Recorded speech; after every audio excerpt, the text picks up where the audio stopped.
Avez-vous déjà imaginé revoir les personnes qui ont fait de vos années d'école un véritable cauchemar? Que feriez-vous si 10 ans plus tard, elles vous invitaient à une soirée, simplement pour continuer à se moquer de vous? L'histoire que vous allez entendre est celle d'une revanche, mais pas celle que vous croyez.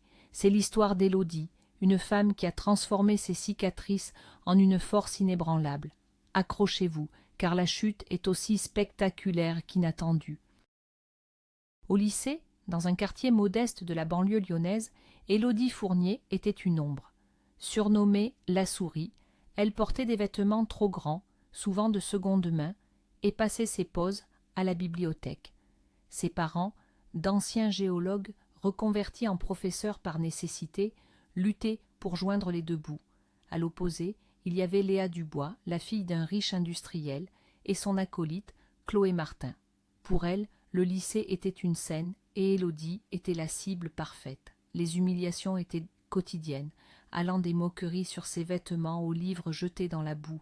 Pendant 10 ans, Élodie a construit sa vie loin de ses souvenirs, tandis que Léa et Chloé continuaient de naviguer dans le même monde superficiel, convaincus de leur supériorité, jusqu'à ce soir. Le cliquetis des bracelets en or de Léa brisa le murmure feutré du restaurant Le Mirador.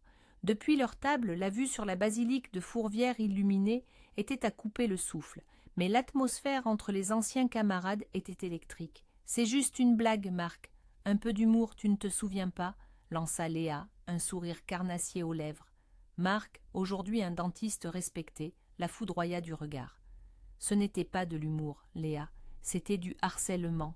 Inviter Élodie Fournier ici, après toutes ces années, juste pour le spectacle, c'est pathétique. » Le mot résonna, lourd de sens. Chloé, à côté de Léa, se tassa sur sa chaise. Elle frissonna dans sa robe d'été, un choix audacieux pour une soirée de mars. L'image, c'est tout, se répétait-elle, même si cela signifiait grelotter, en pensant à sa vieille Twingo, garée à plusieurs rues de là. Le voiturier n'était pas une option pour elle, contrairement aux autres. Elle sirota son champagne, espérant que l'alcool anesthésierait son malaise grandissant. Élodie fixait l'écran de son ordinateur portable, le nom de Léa Dubois, brillant comme une cicatrice rouverte. Une invitation. Au Mirador. Une vague de froid la parcourut, effaçant la chaleur de son confortable appartement de la Croix-Rousse. D'un coup, elle n'était plus la femme d'affaires accomplie, mais l'adolescente de 16 ans, recroquevillée dans les toilettes du lycée, retenant ses larmes. Elle se souvenait de l'odeur de la craie et du parfum bon marché de ses tortionnaires. Elle revoyait le visage fatigué de son père, rentrant au petit matin après avoir déchargé des camions pour payer les factures. Sa mère, corrigeant des copies jusqu'à minuit, les yeux cernés par l'épuisement. Il lui avait tout donné, sauf les moyens de s'acheter des vêtements à la mode. Il lui avait appris la dignité, une leçon que Léa n'avait jamais comprise. Elle ferma l'ordinateur. L'invitation semblait être une porte ouverte sur son enfer personnel, un passé qu'elle avait mis tant d'années à fuir. « Chérie, tout va bien ?» La voix douce de Julien la tira de ses pensées sombres. Il posa une main sur son épaule, son regard plein d'inquiétude. Élodie se retourna et essaya de sourire, mais ses lèvres tremblaient. C'est une vieille connaissance du lycée, une invitation à une réunion d'anciens élèves. Elle n'avait pas besoin d'en dire plus. Julien connaissait son histoire. Il avait patiemment écouté ses récits fragmentés, l'avait aidé à recoller les morceaux de son estime de soi. Il prit son visage entre ses mains. « Tu n'es pas obligé d'y aller, tu le sais. »« Je sais, murmura-t-elle, mais une partie de moi se demande si je suis encore cette petite souris effrayée. » Il l'embrassa sur le front. « Regarde-toi, Élodie, regarde tout ce que tu as accompli. Tu n'as plus rien à leur prouver. Mais si tu décides d'y aller, ce ne sera pas pour eux, ce sera pour toi, pour fermer ce chapitre une bonne fois pour toutes. » Ces mots étaient un baume. La peur ne s'était pas envolée, mais une nouvelle détermination commençait à poindre. Chloé sortit du salon de manucure, exaspérée. Léa venait de l'appeler pour la 3e fois, lui ordonnant de se dépêcher pour l'aider à choisir une robe. « Je ne suis pas ta styliste personnelle », avait-elle hurlé dans son téléphone, avant de raccrocher brutalement. La technicienne n'avait même pas sourcillé. habituée à ses crises de nerfs. Assise dans sa Twingo gelée, le chauffage en panne depuis des mois, Chloé laissa tomber sa tête contre le volant. Cette amitié avec Léa était épuisante, une compétition sans fin, qu'elle perdait toujours d'avance. Les parents de Léa possédaient une chaîne de magasins, les siens, une petite boulangerie de quartier. Léa partait en vacances aux Maldives. Elle, avec un peu de chance, sur la côte d'Azur en août. Elle devait constamment jouer un rôle, prétendre être plus riche, plus insouciante qu'elle ne l'était. Et tout cela pourquoi? Pour rester dans le cercle de lumière de Léa. Mais ce soir, la perspective de voir Élodie ravivait un vieux sentiment de culpabilité qu'elle avait cru enterrer depuis longtemps. Le restaurant grouillait de visages vaguement familiers, des sourires forcés, des poignées de main trop enthousiastes. « Alors, tu es toujours dans la finance? Et toi, tes enfants, quel âge maintenant ?» Léa rayonnait, passant d'un groupe à l'autre, racontant ses voyages à Dubaï et ses après-midi shopping avenue Montaigne. Elle était dans son élément. Hugo, un blond athlétique fraîchement débarqué de Londres, la rejoignit. « Alors, c'est vrai ce que dit Marc, tu as invité Élodie Fournier ?» Léa leva les yeux au ciel. « Oh, pas toi aussi. C'est juste pour le folklore.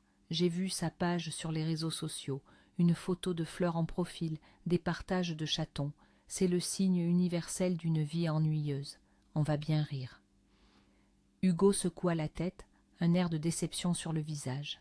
« Je ne sais pas, Léa. J'ai toujours eu l'impression qu'on était passé à côté de quelque chose avec elle. Elle était brillante, malgré tout. C'est peut-être nous qui étions ennuyeux, à ne voir que les apparences. » Léa éclata d'un rire strident, balayant sa remarque d'un geste dédaigneux. Debout devant son dressing, Élodie hésitait. Quelle armure choisir pour affronter ses démons? Une robe noire sobre et puissante, ou quelque chose de plus audacieux, un message silencieux affirmant qu'elle n'avait plus peur? Elle repensa à ce pull en laine rêche que sa grand-mère lui avait tricoté et que Léa avait surnommé le sac à patates. Elle se souvint de la honte qui lui brûlait les joues. Puis son regard tomba sur une robe simple, d'une couleur champagne, élégante et fluide. Elle ne criait pas « Regardez-moi », elle murmurait « Me voici ».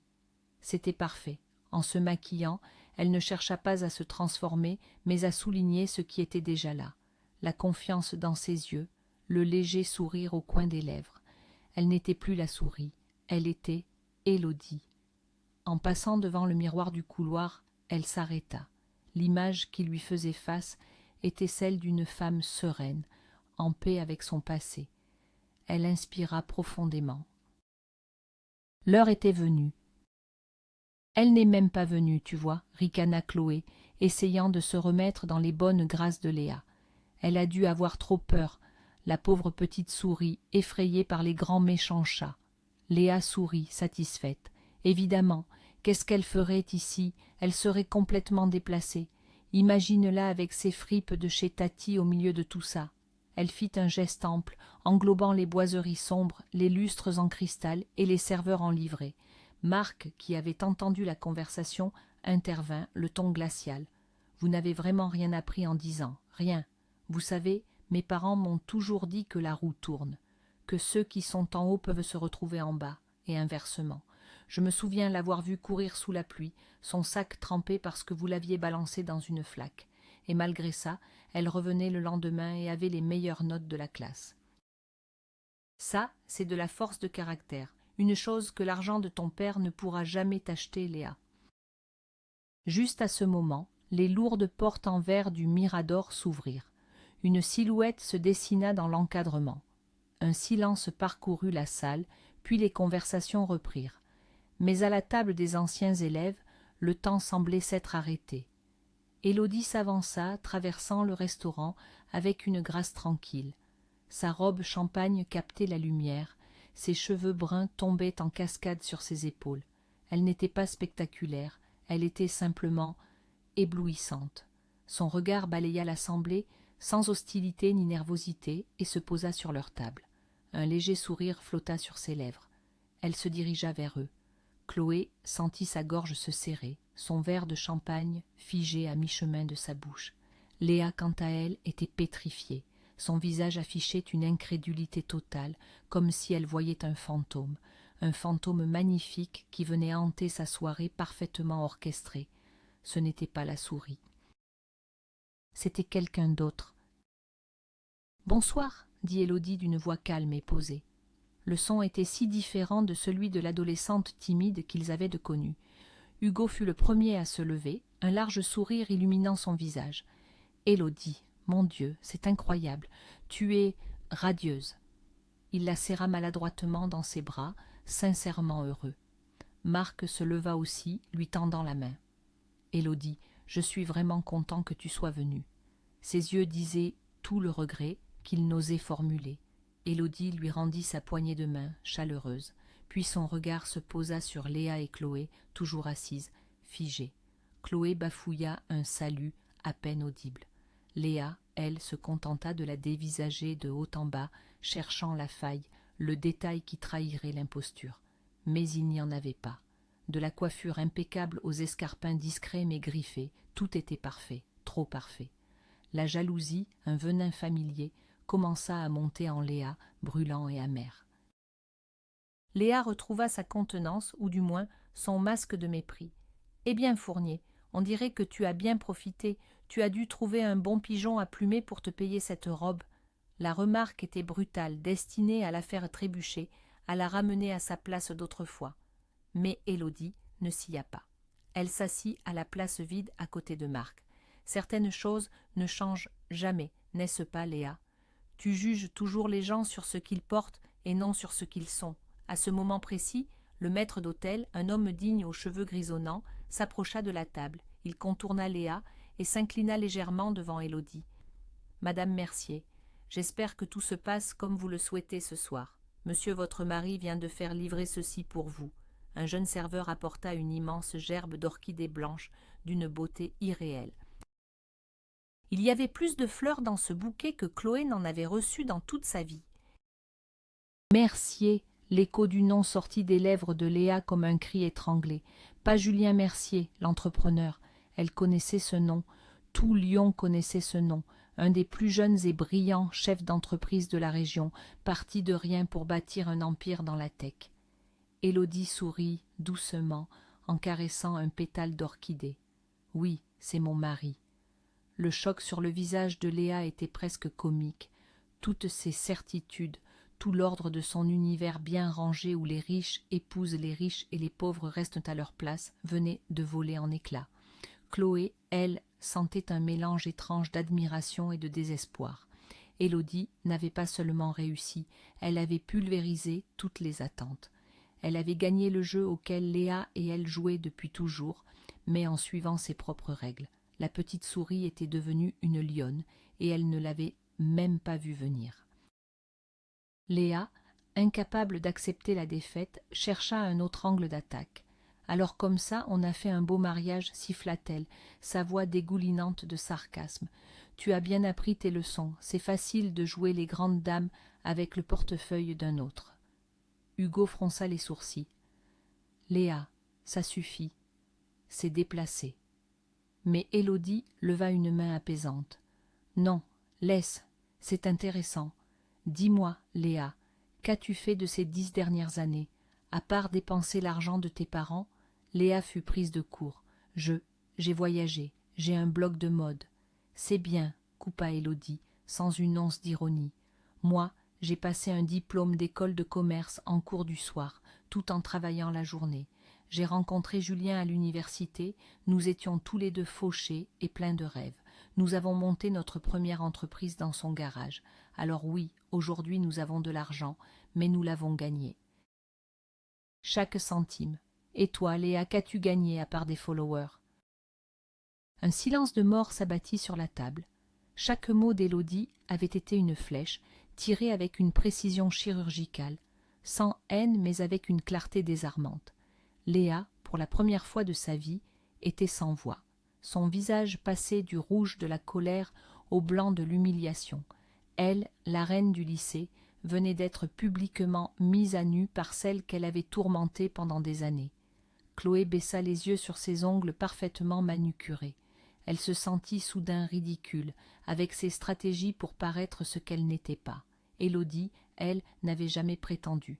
Elle avait travaillé, elle avait construit, elle avait aimé, et le résultat était là, sous leurs yeux. Marc regardait Élodie avec un immense respect. Il comprenait maintenant. Sa force n'était pas nouvelle. Elle avait toujours été là, silencieuse et tenace, comme une plante qui pousse à travers le béton. Ils avaient juste été trop aveugles pour la voir. Le maître d'hôtel, prénommé André, s'approcha de nouveau. Il ignorait superbement la tension ambiante. « Madame Mercier, le chef aimerait savoir si le menu spécial que vous avez composé pour vos amis leur convient ?» Léa releva la tête d'un coup. « Le menu que tu as composé ?» Le puzzle s'assembla dans son esprit avec une horreur lente et douloureuse. Les regards déférents du personnel, les fleurs livrées sans problème, le nom de famille prononcé avec tant de respect. Ce n'était pas juste une cliente privilégiée, c'était bien plus que ça. Élodie fit un signe de tête à André. « Tout est parfait, merci André. Vous pouvez dire au chef que je passerai le saluer avant de partir. » Elle se tourna ensuite vers ses anciens camarades, dont les visages reflétaient une palette d'émotions allant de la stupéfaction à l'admiration. « Je suis désolée, » dit-elle avec un sourire malicieux. « J'ai oublié de me présenter correctement. Élodie Fournier-Mercier. Et je suis ravie de vous accueillir dans mon restaurant. » Le mot « mon » explosa dans le silence comme une bombe. « Ton restaurant » balbutia Chloé, incapable de former une phrase cohérente. Léa la regardait, les yeux écarquillés, la bouche ouverte. Le Mirador était l'un des établissements les plus en vue, les plus chers de Lyon. L'idée qu'Élodie, la petite souris, puisse en être la propriétaire était tout simplement inconcevable. C'était comme apprendre que la terre était plate. « Oui », confirma Élodie, sereine, « c'était le projet sur lequel Julien et moi avons travaillé ces 3 dernières années. Un rêve un peu fou. » Elle fit un geste circulaire. « Alors, j'espère que vous appréciez le cadre. » Le sarcasme était si subtil qu'il en était dévastateur. Elle les avait invités, mais pas comme une ancienne camarade cherchant à renouer. Elle les avait invités comme une reine accueillant des sujets dans son palais, juste pour observer leur réaction. Le piège n'était pas celui que Léa avait imaginé, c'était Élodie qui l'avait tendu, et elles y étaient toutes tombées tête la première. Élodie se leva, lissant sa robe. « Bien, je suis heureuse d'avoir pu partager ce moment avec vous. » Son regard passa sur chacun d'entre eux. Il s'attarda une seconde sur Marc et Hugo avec chaleur. « Merci d'être venus. » Puis il effleura Chloé avec une pointe de pitié. Enfin, il se posa sur Léa, sans la moindre trace de triomphe, juste une sorte de finalité. « Cette soirée était importante pour moi. Elle me permet de fermer un livre. Je vous souhaite à tous le meilleur pour la suite. » Elle fit un signe au maître d'hôtel. « André, veuillez vous assurer que mes invités ne manquent de rien. La soirée est bien sûr offerte par la maison. » Elle se dirigea vers la sortie, sa démarche assurée, résonnant sur le parquet. À la porte, elle se retourna une dernière fois. « Ah, et une dernière chose, j'ai demandé qu'on prépare pour chacun d'entre vous une carte de membre privilégié. Elle vous donnera droit à une réduction de 50%. Considérez ça comme un souvenir de nos années lycée, le coup de grâce, donné avec le sourire. » Alors qu'Élodie disparaissait, un fou rire nerveux secoua la table. C'était Hugo qui avait commencé, puis Marc. Bientôt, presque tout le monde riait, un rire de libération, d'absurdité totale. Ils venaient d'assister à la scène la plus surréaliste de leur vie. Seule Léa restait silencieuse, son visage une statue de fureur et d'incrédulité. Elle fixait la porte comme si elle pouvait faire revenir Élodie par la seule force de sa volonté, pour pouvoir lui hurler dessus, pour la rabaisser, pour rétablir l'ordre naturel des choses. Mais la porte resta fermée. Chloé, elle, regardait la carte dorée qu'un serveur venait de déposer devant elle. Membre privilégié, c'était une ironie si cruelle, si parfaite. Elle avait passé sa vie à essayer d'obtenir ce statut, et c'était Élodie qui le lui offrait, comme une aumône. Elle sentit les larmes lui monter aux yeux, des larmes non pas de tristesse, mais de prise de conscience. Elle avait misé sur le mauvais cheval depuis le début. Dehors, l'air frais de la nuit lyonnaise accueillit Élodie comme une caresse. Elle inspira à fond, sentant un poids énorme se détacher de ses épaules, un poids qu'elle avait porté pendant plus de 10 ans, sans même s'en rendre pleinement compte. Le voiturier lui amena sa voiture, une berline électrique sobre et élégante. Elle s'installa derrière le volant et composa un numéro. « Alors ?» demanda la voix chaleureuse de Julien à l'autre bout du fil. « Alors, je crois que la souris a bien rugi ce soir, répondit-elle, un rire clair et joyeux dans la voix. Tu vas bien, vraiment s'inquiéta-t-il. Mieux que bien, je suis libre, Julien. Je crois que je suis enfin complètement libre. Elle démarra la voiture, les lumières de la ville défilant devant ses yeux. Je rentre à la maison, ajouta-t-elle tendrement. J'ai une folle envie de manger des pâtes à la carbonara, comme à l'époque où on était étudiant. Julien rit. Le plat des champions. Je t'attends, mon amour, je suis fier de toi. À l'intérieur du Mirador, l'ambiance avait radicalement changé. Marc leva son verre. À Élodie, dit-il, sa voix forte et claire, à la preuve vivante que la gentillesse et le travail acharné finissent toujours par payer, et à nous pour avoir été de parfaits imbéciles à l'époque. Hugo trinqua avec enthousiasme. À Élodie, et qu'elle nous pardonne notre stupidité d'adolescent. Les verres s'entrechoquèrent, créant un carillon cristallin qui semblait purifier l'air. Tous les anciens camarades participèrent, même Chloé, qui leva son verre avec une main tremblante, un sourire timide aux lèvres. C'était un nouveau départ pour elle aussi. Léa restait immobile, son verre de champagne intact devant elle. Elle les regardait comme s'ils étaient des traîtres. « Vous êtes tous ridicules !» cracha-t-elle. « Elle vous a tous manipulés et vous tombez dans le panneau. » Mais personne ne l'écoutait plus. Son règne était terminé. La reine était nue et tout le monde pouvait le voir. Le reste de la soirée se déroula dans une atmosphère étrange, un mélange de gêne et de nouvelle camaraderie.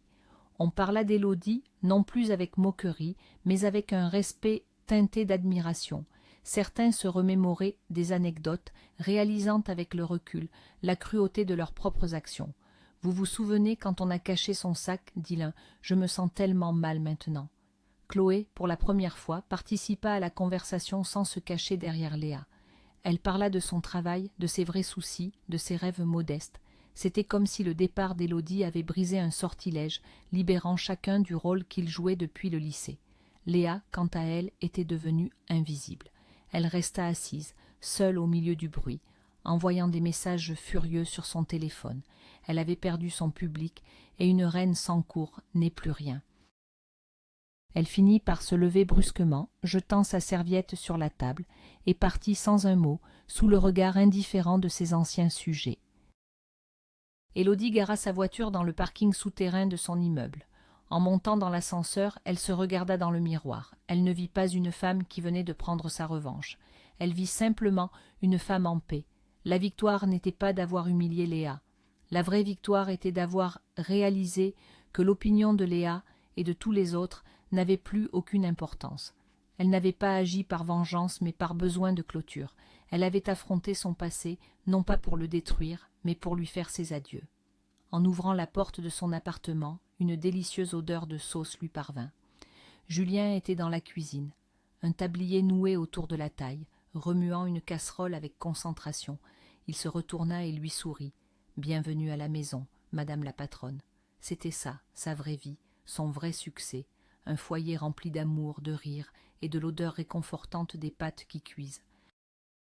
Le reste n'était que du bruit de fond. Pendant ce temps, Chloé rentrait chez elle à pied. Le froid de la nuit piquait ses joues, mais elle ne le sentait presque pas, elle se sentait réveillée, lucide. L'image de Léa, seule et amère, était gravée dans son esprit. Elle comprit que la cruauté de Léa n'était pas un signe de force mais de faiblesse, une peur panique de ne pas être au sommet, de ne pas être admirée. Chloé avait passé des années à envier cette fausse force. Ce soir, elle avait vu ce qu'était la véritable puissance, la sérénité d'Élodie, sa capacité à construire sa vie sur des fondations solides, faites de travail et d'amour, et non sur le sable mouvant de l'approbation des autres. Arrivée devant sa Twingo, elle sourit. Demain, elle prendrait rendez-vous chez le garagiste pour réparer le chauffage. C'était une petite étape, mais c'était la sienne. Elle n'avait plus besoin de grelotter pour plaire à qui que ce soit. Le printemps arrivait enfin, à l'intérieur comme à l'extérieur.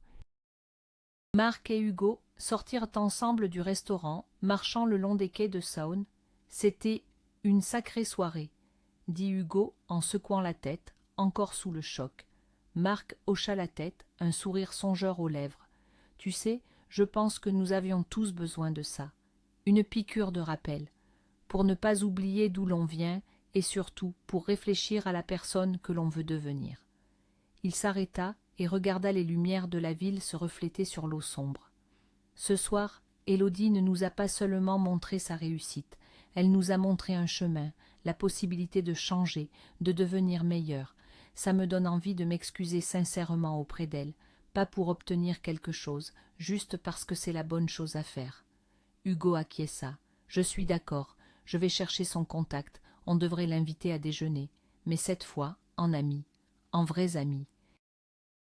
C'était la fin d'une époque et, peut-être, le début de quelque chose de nouveau et de plus authentique. Léa rentra dans son immense appartement vide. Le silence était assourdissant. Elle jeta son sac de créateur sur un fauteuil, le geste rageur. Elle alla se servir un verre de vin, le but d'un trait. Rien n'y faisait. La colère et l'humiliation bouillonnaient en elle. Elle ouvrit son ordinateur portable, se connecta à son blog. Elle commença à taper, ses doigts martelant le clavier. Un article venimeux, une attaque personnelle contre Élodie, pleine d'insinuations et de mensonges. Mais à mi-chemin, elle s'arrêta. Elle relut ses propres mots. Ils sonnaient creux, pathétiques. C'était le langage d'une perdante. Pour la première fois, elle se vit à travers les yeux des autres. Une femme de 30 ans qui se comportait encore comme une brute de cour de récréation. Elle referma l'ordinateur. Le reflet de son visage dans l'écran noir lui renvoya l'image d'une personne seule, dont le royaume s'était effondré. Et le plus terrifiant, c'était qu'elle était la seule architecte de sa propre ruine. Quelques jours plus tard, Élodie reçut un message. C'était Marc. Il lui présentait ses excuses, sincères et sans détour, pour son comportement au lycée. Il expliquait à quel point il regrettait sa lâcheté et son silence. Il terminait en l'invitant, avec Hugo, à déjeuner s'il n'était pas trop occupé. Élodie sourit en lisant le message. Elle leur répondit simplement « Avec plaisir, la semaine prochaine ». Elle savait que certaines personnes pouvaient changer, que le temps pouvait apporter la maturité et le regret. Elle n'oublierait jamais le mal qu'on lui avait fait, mais elle pouvait choisir de pardonner, non pas pour eux, mais pour elle. Le pardon était l'acte final de sa libération, la clé qui fermait définitivement la porte de sa prison passée. Elle n'avait plus besoin de murs pour se protéger. Elle était devenue son propre sanctuaire, un lieu de paix et de force inexpugnable. Chloé, de son côté, avait pris une décision. Elle appela ses parents pour leur annoncer qu'elle voulait rejoindre l'entreprise familiale, pas par dépit, mais par envie. Elle voulait apprendre le métier, sentir l'odeur du pain chaud à l'aube, connaître les clients par leur nom. Elle voulait construire quelque chose de tangible, de vrai, quelque chose qui la rendrait fière. Ses parents furent surpris, puis fous de joie.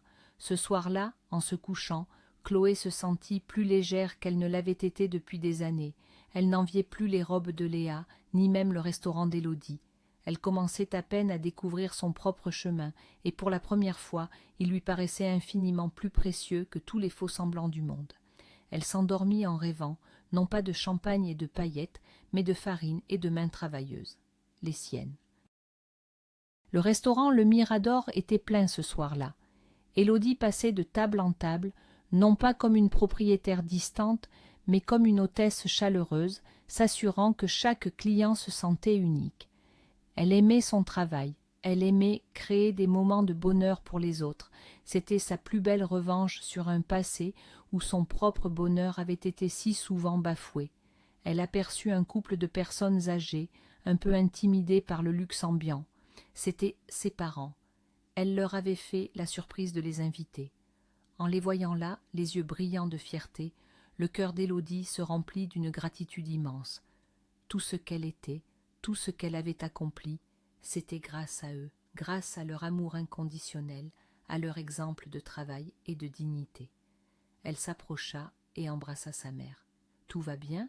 demanda cette dernière. Élodie sourit. « Oui, maman, tout est parfait. » Léa ne répondit plus aux appels de Chloé.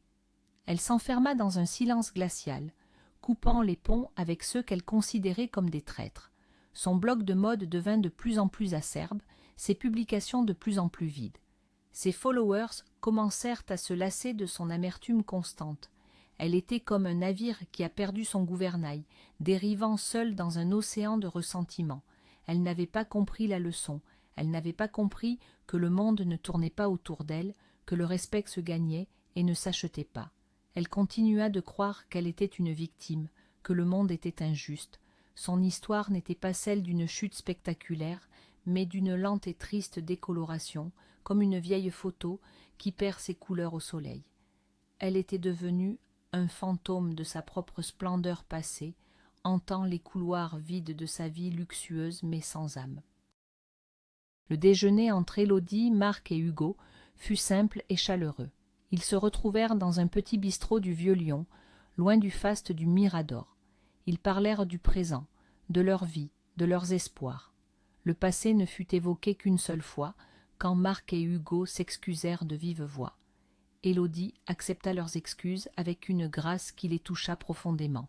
« Nous étions des enfants, dit-elle simplement, des enfants stupides. L'important est la personne que nous sommes devenus aujourd'hui. » En se quittant, ils se promirent de se revoir. Une nouvelle amitié, improbable mais sincère, était née des cendres de l'ancienne. C'était la preuve que les ponts pouvaient être reconstruits, que les blessures, même profondes, pouvaient cicatriser.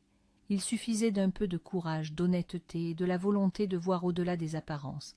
La vie, parfois, offrait de belles secondes chances. Ce soir-là, en regardant la ville s'endormir depuis son balcon, Élodie repensa à tout son parcours, de la petite fille timide qui se cachait dans les livres à la femme qu'elle était devenue. Elle comprit que la vie n'était pas une ligne droite, c'était une mosaïque faite de fragments de joie, de douleur, de lutte et de triomphe. Chaque pièce, même la plus sombre, était essentielle pour créer l'œuvre finale. Ces années de harcèlement ne la définissaient pas, mais elles avaient forgé en elle une résilience et une empathie qu'elle n'aurait peut-être jamais eues autrement. Elle n'effacerait rien, même si elle le pouvait, car c'est dans la nuit la plus profonde que l'on apprend à apprécier la lumière des étoiles, et ces étoiles, à elle, brillaient plus fort que jamais. Elle n'était pas seulement une survivante, elle était une créatrice, la créatrice de sa propre et magnifique destinée. La porte du restaurant s'est refermée ce soir-là, non pas sur une fin, mais sur de multiples commencements. Pour Élodie, ce fut la confirmation éclatante que la véritable richesse ne se mesure pas en possession, mais en courage, en amour et en dignité. Pour les autres, ce fut un miroir brutal, forçant chacun à confronter ses propres choix, ses propres failles. La vengeance d'Élodie ne fut pas de détruire ses anciens bourreaux, mais de leur montrer la splendeur d'une vie construite sur des valeurs qu'ils n'avaient jamais comprises. Son succès fut leur plus grande leçon. Merci d'avoir suivi cette histoire jusqu'au bout. Si elle vous a touché, n'oubliez pas de laisser un pouce bleu, de vous abonner pour ne rien manquer de nos prochaines histoires et de partager vos pensées en commentaire. Et vous, si vous pouviez faire face à votre passé, que lui diriez-vous ?